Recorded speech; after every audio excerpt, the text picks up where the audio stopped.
महाराष्ट्र की महत्वाकांक्षी लाड़की बहन योजना को लेकर अब बड़ी कार्रवाई की तैयारी शुरू हो गई है। दरअसल सरकार ने साफ कर दिया है कि योजना का गलत फायदा उठाने वालों को अब किसी भी हालत में बख्शा नहीं जाएगा। महिला एवं बाल विकास मंत्री अदिति तटकरे ने बड़ा बयान देते हुए कहा कि जिन महिलाओं ने फर्जी दस्तावेजों या गलत जानकारी के आधार पर इस योजना का लाभ लिया, उनसे सरकार पूरी राशि वापस वसूलेगी। इतना ही नहीं, जांच में यह भी सामने आया कि कुछ पुरुषों ने भी महिला बनकर या फर्जी तरीके से इस योजना का लाभ उठाया।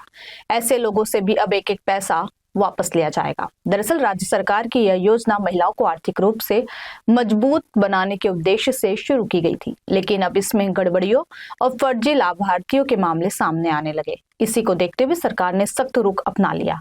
मंत्री अदिति तटकरे ने बताया कि राज्य के प्रत्येक जिले से लाभार्थियों का पूरा डेटा मंगाया जा रहा है और विभाग स्तर पर जांच प्रक्रिया शुरू कर दी गई है। जिन लोगों ने नियमों के खिलाफ जाकर योजना का लाभ लिया है, उनकी पहचान कर कार्रवाई की जाएगी। मंत्री ने यह भी कहा कि सरकार ने 31 दिसंबर तक सभी लाभार्थियों को ई-केवाईसी कराने का समय दिया था, लेकिन बड़ी संख्या में महिलाओं ने अब तक यह प्रक्रिया पूरी नहीं की। अब जिन लाभार्थियों का ई-केवाईसी अधूरा है, उनके दस्तावेजों और रिकॉर्ड की विस्तार से जांच की जाएगी। सरकार यह सुनिश्चित करना चाहती है कि योजना का लाभ केवल पात्र महिलाओं तक ही पहुंचे। इसके अलावा आरटीओ पोर्टल से जुड़ी गड़बड़ियों को लेकर भी मंत्री ने अहम जानकारी दी। कई महिलाओं की शिकायत थी कि उनके नाम पर गलती से 4 पहिया वाहन दर्ज दिखाया गया, जिसकी वजह से उनका लाभ बंद हो गया। इस पर अदिति तटकरे ने कहा कि ऐसी महिलाएं जरूरी दस्तावेज और प्रमाण विभाग के सामने पेश करें।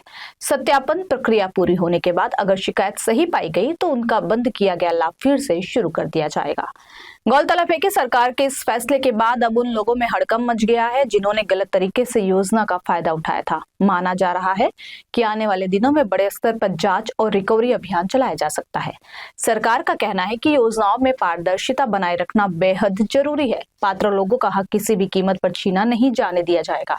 हालांकि अब सबसे बड़ा सवाल यही है कि आखिर योजना में इतनी बड़ी गड़बड़ी हुई कैसे? क्या आवेदन प्रक्रिया में लापरवाही बरती गई और क्या आने वाले समय में लाभार्थियों की पात्रता को लेकर और कड़े नियम लागू किए जाएंगे?